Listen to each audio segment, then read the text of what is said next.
Bienvenue pour ce nouveau tutoriel consacré à Unity 3D. Donc dans ce tutoriel, nous allons aborder les bases de développement de jeux vidéo avec Unity. Donc c'est un tutoriel que l'on m'a demandé. Donc je vais vous apprendre les bases d'Unity. Donc comment créer des objets, les déplacer sur la scène, les redimensionner, etc. Donc déjà, quand on crée un nouveau projet, on arrive sur une page à peu près similaire. Donc ici vous pouvez choisir le type de layout que vous voulez, par exemple. Voilà, vous avez plusieurs. Par défaut, c'est celui-là.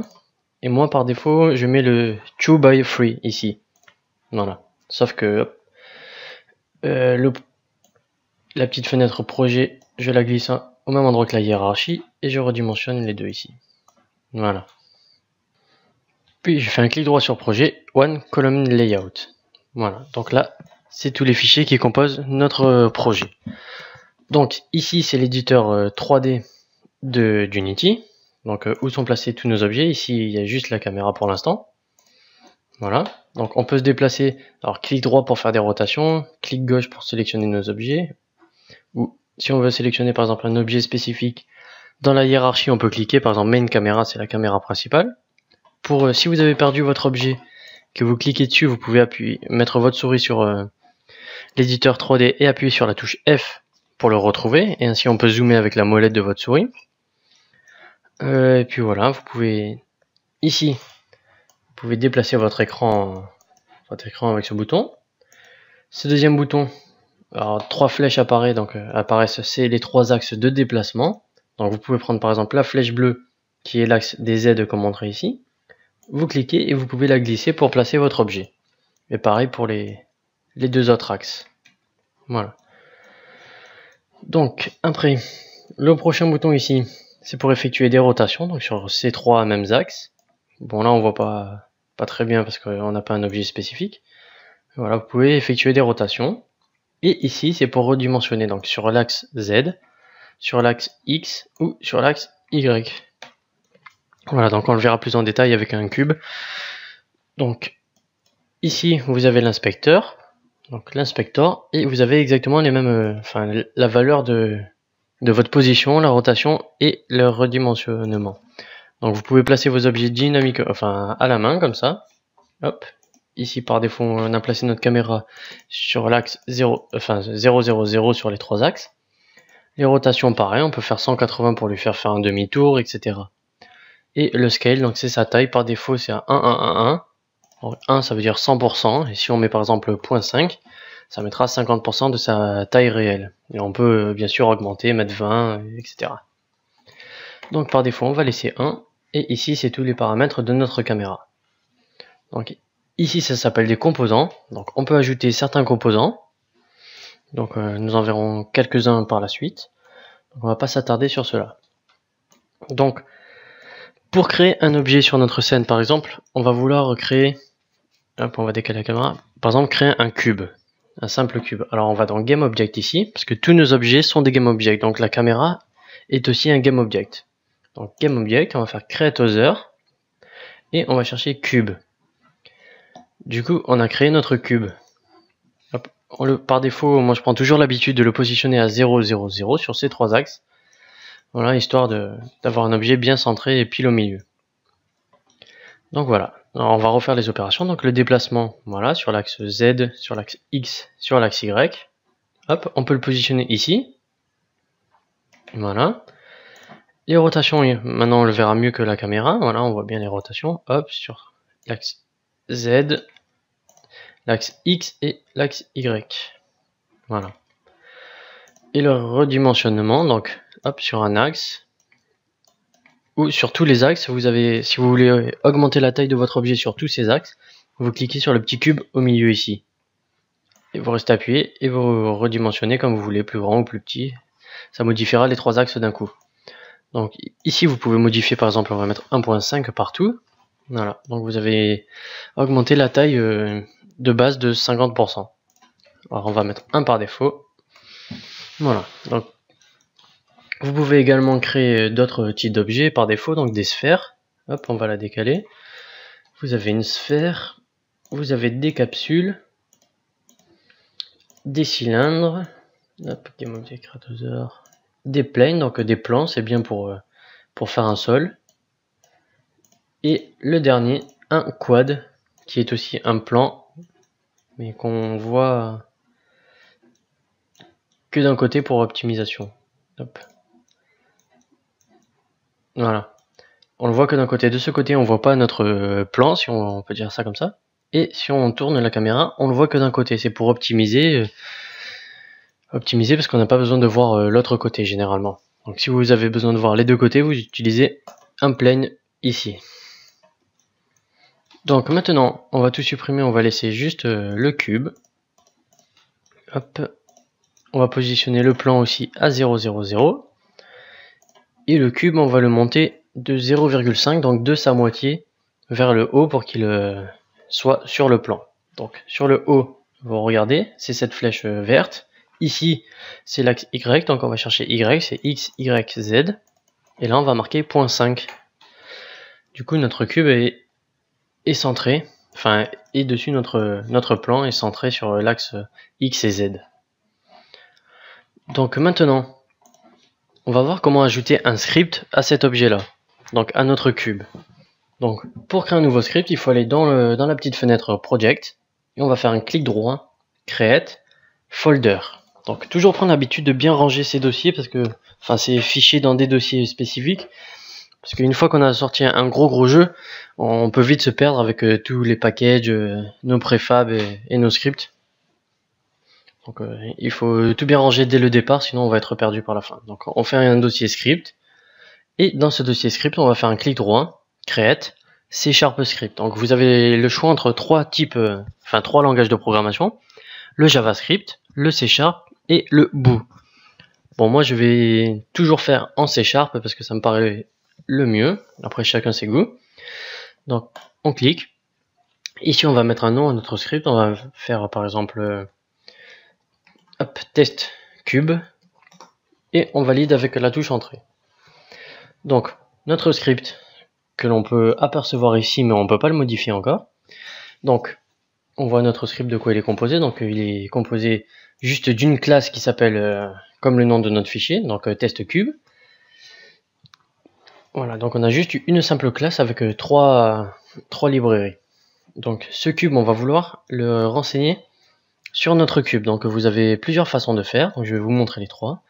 Le premier, vous prenez votre script, vous le glissez sur votre cube dans l'éditeur 3D, hop, et pour vérifier, vous appuyez, vous sélectionnez votre cube ici ou directement ici, et vous voyez que test cube a été rajouté ici. Donc je vais le supprimer. Vous pouvez même prendre votre script et le glisser dans l'objet, dans la hiérarchie. Hop, ça ajoute notre test cube. Ou la troisième façon de faire, vous sélectionnez votre cube, un add component, vous allez dans script, et ici vous avez test cube, juste un clic et ça suffit pour l'ajouter. Donc voilà. Après moi ce que je préfère c'est, vous prenez votre objet, hop on va supprimer le script, prenez votre objet, vous le glissez directement ici, hop, voilà, comme ça il n'y a pas de souci. Donc ça veut dire que notre test cube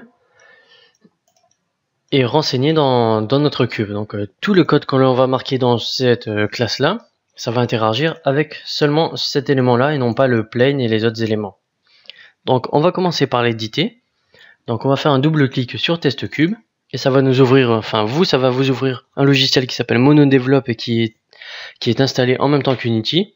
Bon moi je n'apprécie pas du tout ce logiciel car il a plein de bugs et il a plein de problèmes.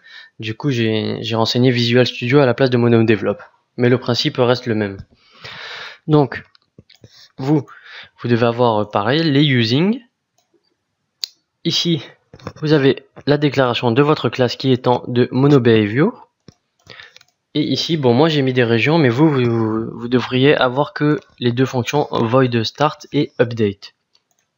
Donc, bon les régions ça sert juste à classer, donc on peut minimiser, on a nos régions ici. Voilà, vous n'êtes pas obligé de les faire, mais moi je trouve ça plus propre, comme ça on peut fermer et gagner de la place. Au lieu d'avoir un script de 300 lignes qu'il faut dérouler, ici on a juste à cliquer pour afficher le contenu. Donc je vais les déplier. Donc la fonction start, elle s'exécute une seule fois quand l'objet est instancié. Donc quand notre cube va apparaître à notre écran, la fonction start va se lancer. Donc elle se lance une seule fois quand l'objet est instancié. la fonction update, et c'est une boucle. Donc à chaque fois, à chaque frame, donc je pense que c'est 30 frames par seconde,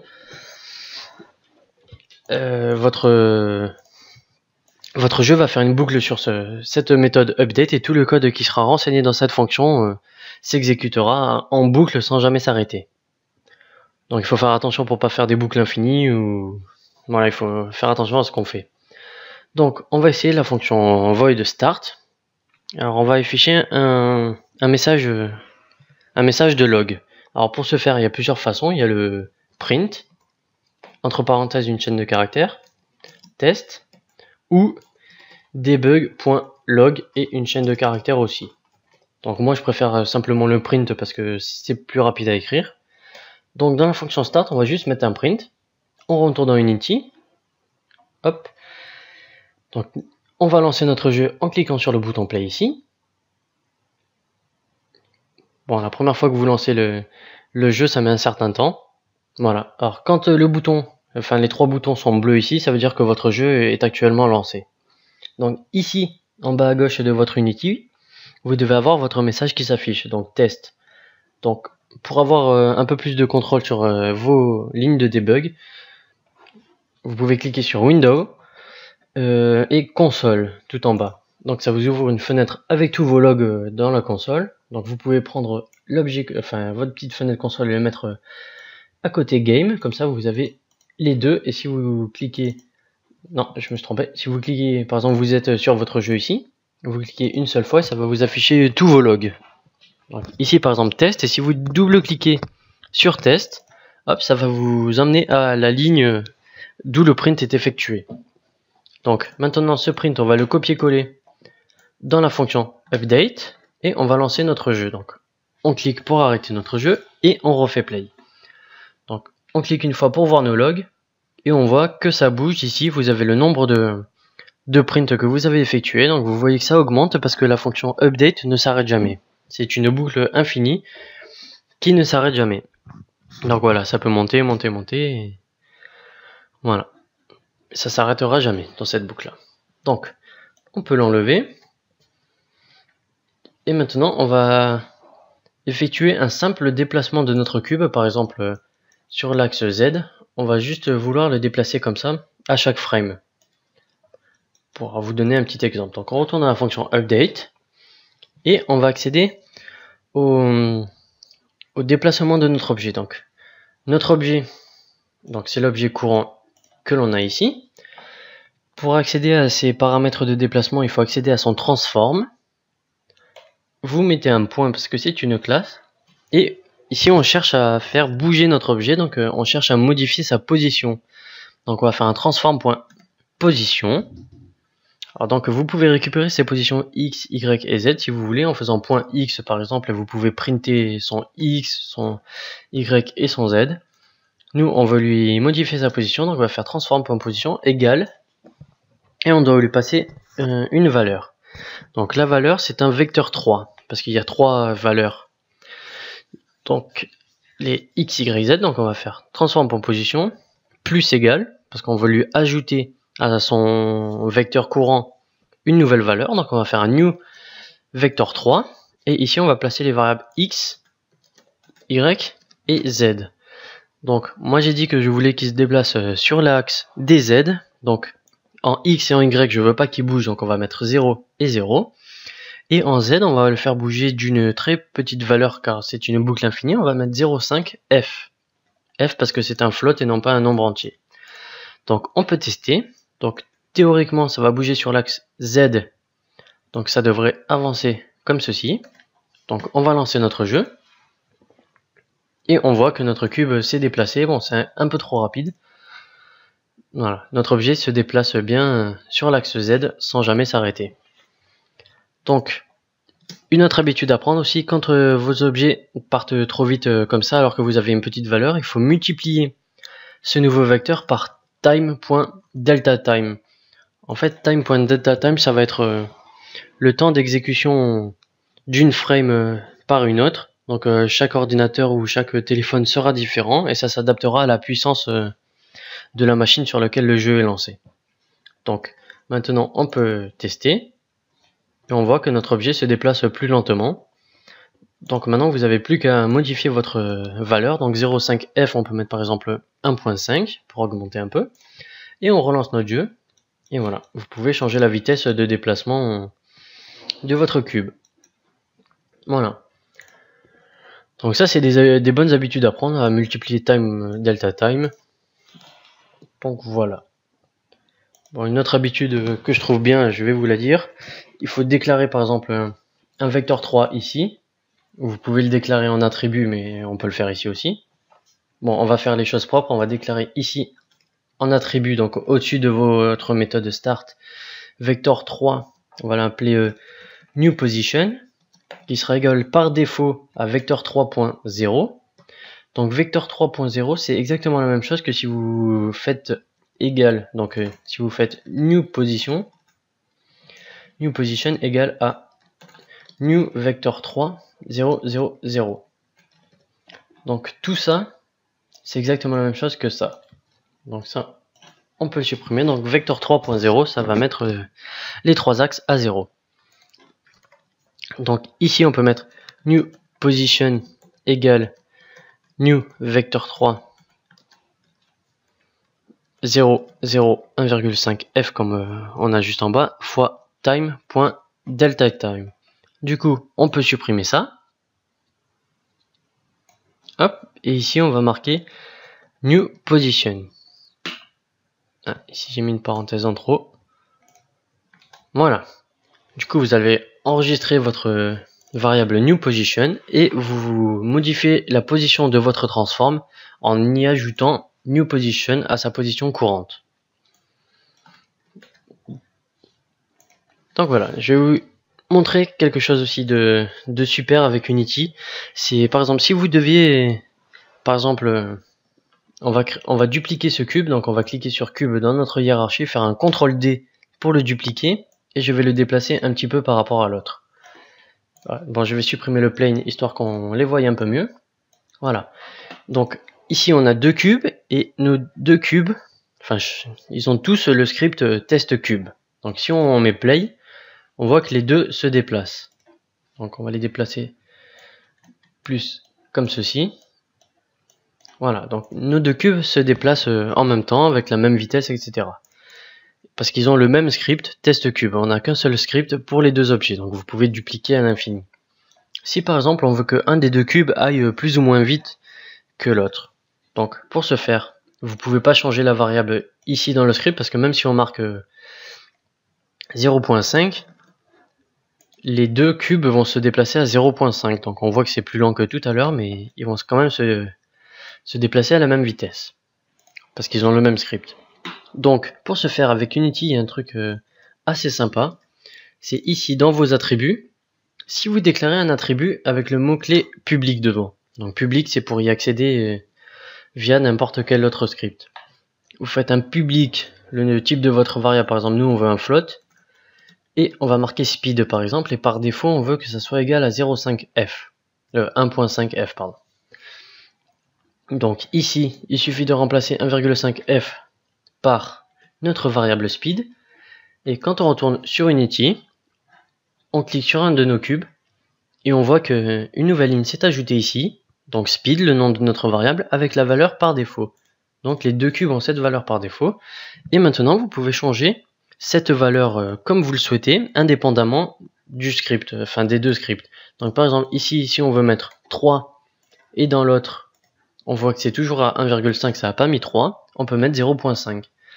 Quand on va lancer notre jeu, il y a un cube qui ira plus vite que l'autre. Parce qu'en fait, on a modifié la variable du script, mais directement au sein de l'objet. Donc on peut avoir plein d'objets avec le même script, mais avoir des paramètres totalement différents. Donc voilà, vous pouvez changer la vitesse ici. Par exemple, celui-là, il est à 3 et celui-là, il est à 0.5. Donc c'est assez sympa de déclarer des variables publiques avec Unity. Donc on peut faire pareil avec new position. Donc on va rajouter le mot-clé public devant. Et ici, new position, on va le multiplier. Donc new position fois égal. On va enlever le fois d'ici. Donc voilà. Donc on va multiplier new position par time.dataTime de la même façon que tout à l'heure, et on va ajouter la position que l'on va lui donner. Donc on retourne dans l'éditeur. Ici, hop, une nouvelle ligne s'est créée, donc qui s'appelle new position, donc le nom de notre variable. Et ici, ce sera la valeur ou l'axe sur lequel on veut que notre objet se déplace. Donc nous, on avait mis 0,5. On avait mis 0,5 sur l'axe Z. Et on va faire, dans le deuxième cube, on va faire pareil, mais sur l'axe Y. 0,5 sur l'axe Y. Donc, on peut lancer. Hop. Et on voit qu'il se déplace plus ou moins rapidement. Donc là, on lui a dit au deuxième cube d'aller vers le haut. On va simplement enlever le new position fois égal time.deltaTime. On dézoome un peu pour voir le rendu. Donc théoriquement, il y en a un qui devrait aller devant lui et l'autre en haut.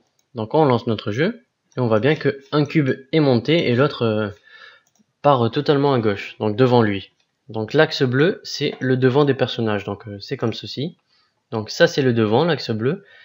L'axe inverse du bleu, c'est derrière. Le rouge, c'est droite, sinon c'est gauche. Et pareil pour l'axe vert, c'est en haut, en bas. Voilà. Donc le devant de l'objet, c'est toujours l'axe bleu, enfin où il y a la flèche, du côté de la flèche. Donc on peut faire pareil. Ici, on a modifié. Oups. Là, on modifie la position. Voilà, je vais le commenter. Et là, on va vouloir modifier la rotation, par exemple. Alors, on va faire pareil. Accéder au transform. Point, cette fois-ci, on veut pas une position, mais on veut une rotation. Donc, il faut simplement marquer rotation. Plus égal. Donc, cette fois-ci, les rotations, ce ne sont pas des vecteurs 3, mais des quaternions. Donc, au lieu de faire new vector 3, on va faire new quaternion. Donc, new quaternion. Et vous voyez ici que ça prend 4 valeurs. Donc 4 flottes, X, Y, Z et W. Donc X, Y, Z, ce sont les 3 axes comme on a vu précédemment. Et le W, je ne me rappelle plus vraiment à quoi ça sert. Donc on va augmenter la taille X par exemple, on va faire plus 0,5. 0,5. Et on va mettre tous les autres à 0. Voilà. Sauf que là, ce n'est plus une addition, mais c'est une multiplication. Et on peut tester dans Unity. Donc on met play. Et transform.rotate. Hop, rotate. C'est une fonction qui prend en paramètre un vecteur 3. Donc on va faire un new vector 3. Hop. Et c'est pareil que pour la position, on va lui passer 3 valeurs X, Y, Z. Par exemple, on va vouloir le retourner. Hop, retourner les cubes sur l'axe ici Y, donc l'axe vert. Donc X, Y, c'est au milieu. Donc on va le retourner de 2 par exemple. Donc on peut tester. Et on voit bien que ça tourne de 2 à chaque fois. De 2 degrés à chaque fois. Donc on peut augmenter cette valeur ou combiner avec une deuxième rotation. Voilà. On peut faire des choses assez sympas. Donc pour la rotation, c'est fait, je vais le commenter. Et la troisième valeur que l'on peut modifier, c'est la taille. Donc modifier la taille. Donc c'est exactement la même chose. On va faire un transform.local scale. Local scale est égal, enfin plus égal, ici c'est également un vecteur 3. Et on va lui augmenter la taille sur son axe X, par exemple, de 0,2. Donc on peut tester. Hop, on met play. Et on voit que sa taille sur l'axe X augmente. Voilà. Donc voilà, vous avez compris pour les attributs en public, pour les modifier directement sur l'éditeur d'Unity, et de modifier la position, la rotation et la taille de nos objets.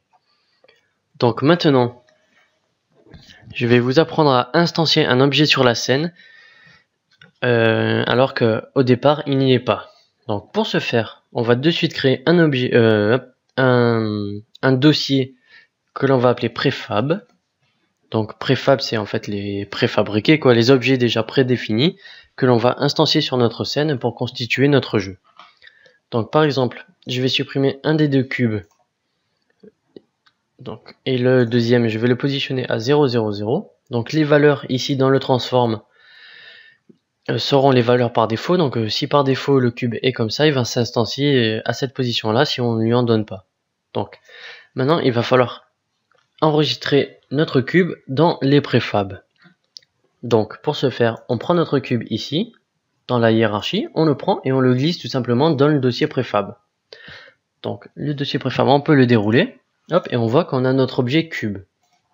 Donc on peut supprimer l'objet de notre scène dans la hiérarchie, et dans votre dossier préfab, vous prenez votre cube et vous le glissez sur votre scène et vous voyez que l'objet apparaît et vous pouvez faire ceci plusieurs fois. Vous pouvez prendre des objets et les créer. Voilà, vous pouvez les créer directement à partir de votre dossier préfab. Donc maintenant on va vouloir, grâce au script, donc on va supprimer tous les objets de notre scène. Donc grâce à notre script, on va vouloir instancier des cubes. Donc pour ce faire, on retourne ici. Je vais supprimer tout ce que j'ai fait précédemment. Et ici, les valeurs. Donc on va devoir déclarer un attribut public pour l'avoir sur l'éditeur. Et on veut instancier un GameObject. Donc on va faire un public GameObject que l'on va appeler mon cube. Hop. Donc on retourne sur Unity. On va glisser maintenant notre script sur la caméra parce qu'elle est présente sur notre scène. Parce que même si vous avez créé ce script test cube et il est présent que sur les cubes, d'ailleurs on va le supprimer parce qu'on n'a plus besoin sur les cubes. Si test cube n'est présent sur aucun objet de la scène ici, de votre hiérarchie, le script ne s'exécutera pas. Donc là on est obligé de le mettre sur un objet de notre scène. Donc on va le mettre sur l'objet caméra, parce que la caméra sera toujours présente dans notre projet. Donc on clique sur la caméra, si le script test cube s'est bien renseigné, c'est bon. Donc vous voyez la variable mon cube qui attend un objet de type GameObject. None, ça veut dire qu'il n'y a rien encore de renseigné dans cette variable. Donc comme tout à l'heure, on va prendre notre cube et on va le glisser dans cette variable là. Donc le contenu de ce champ, c'est renseigné par le nom de notre objet cube, contenu dans nos préfabs, et maintenant on va pouvoir instancier notre objet dans la scène. Donc on retourne sur notre code, et dans la fonction start, on va faire un instantiate. Donc on va devoir instancier un objet sur la scène. Entre parenthèses, on regarde un peu les constructeurs de notre classe, et on attend un objet. Donc nous c'est notre GameObject qui s'appelle mon cube. Virgule, on attend une position.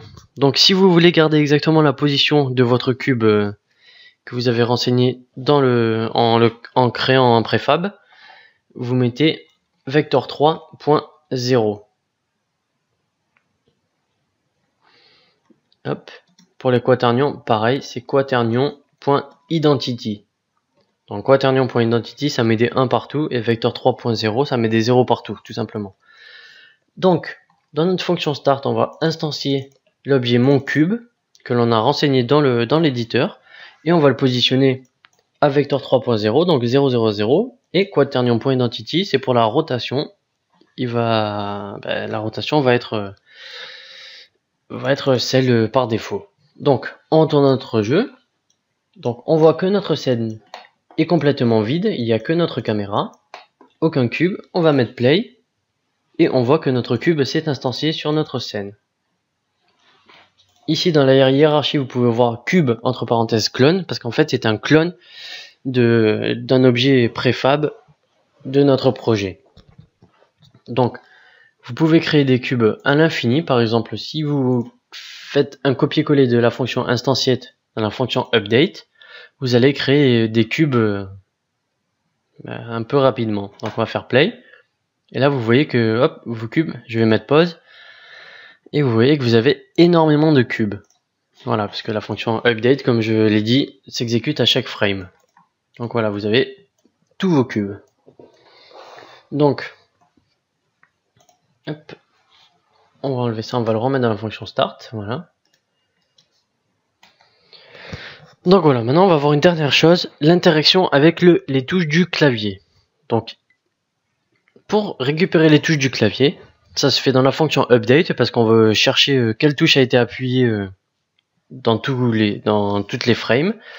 Donc, moi, ce que je fais, j'écris pas le code directement ici pour checker les touches du clavier.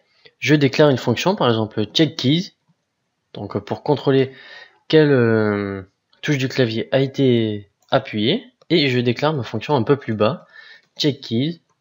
Voilà, comme ça la fonction update n'a pas une tonne de lignes, parce que bon, c'est mieux de tout découper dans des fonctions, comme ça on peut réutiliser ces fonctions là ou carrément les supprimer sans supprimer les X lignes que vous avez dans votre fonction update. Donc, check key. Pour contrôler si une touche a été appuyée, on va faire un if, tout simple. Hop, voilà. Et dans ce if, on va copier le instantiate. Hop, voilà. Donc pour récupérer la touche dans le if, il faut aller dans la classe input. Input.getKey. Hop, mince. GetKey, voilà. Vous avez trois possibilités. GetKey, GetKeyDown et GetKeyUp. Donc, on va commencer par GetKey. GetKey, c'est à n'importe quel moment de l'appui de d'une touche de votre clavier. GetKeyDown, c'est uniquement si votre doigt appuie une touche et ne l'a pas relâchée.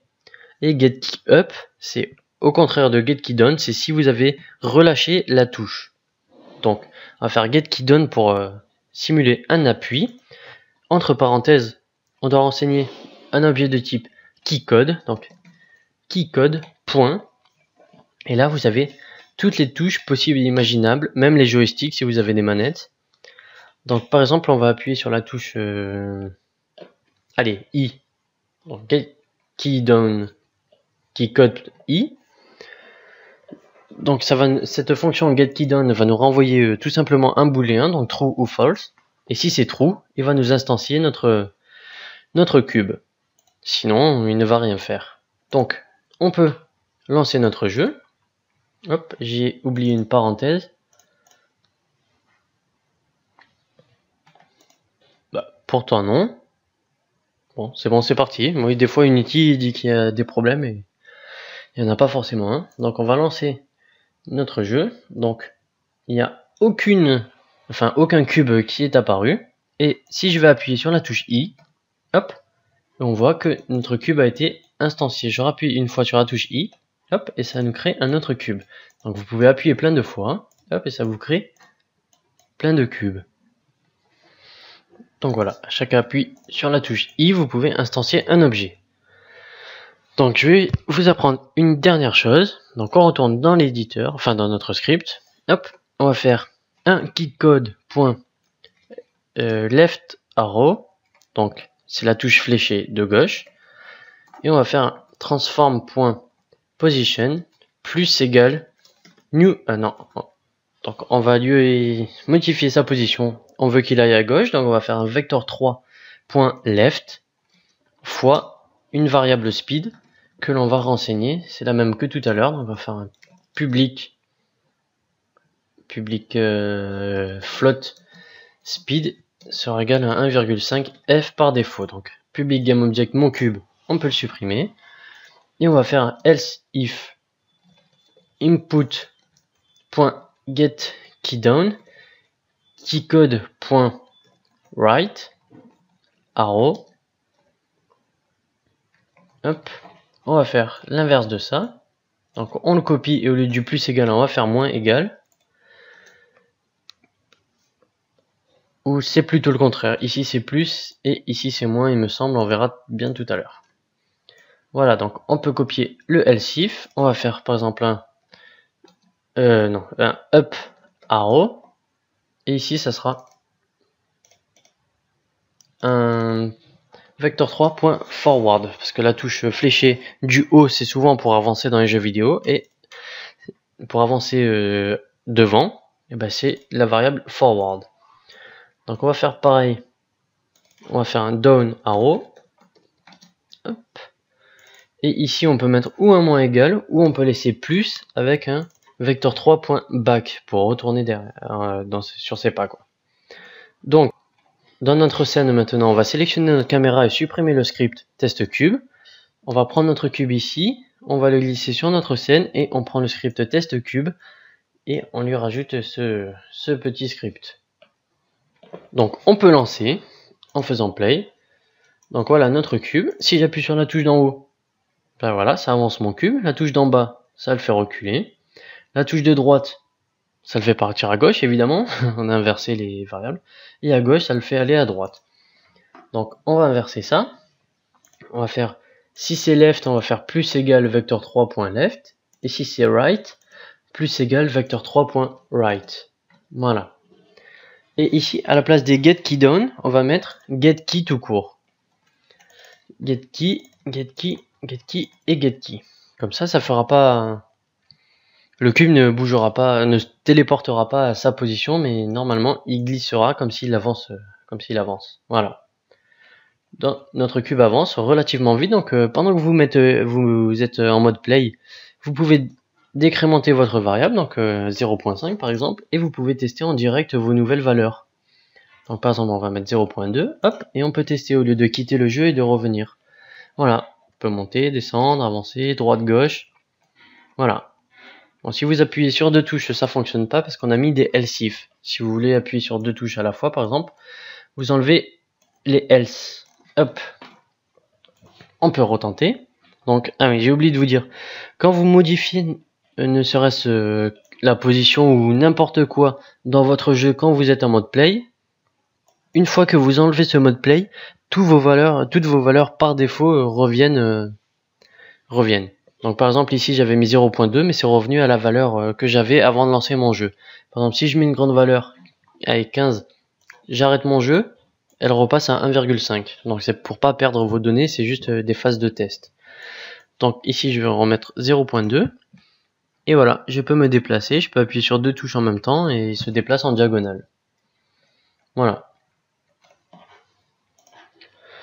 Donc voilà, c'est tout pour ce petit tutoriel concernant les bases de Unity et on se retrouve plus tard pour un nouveau tutoriel.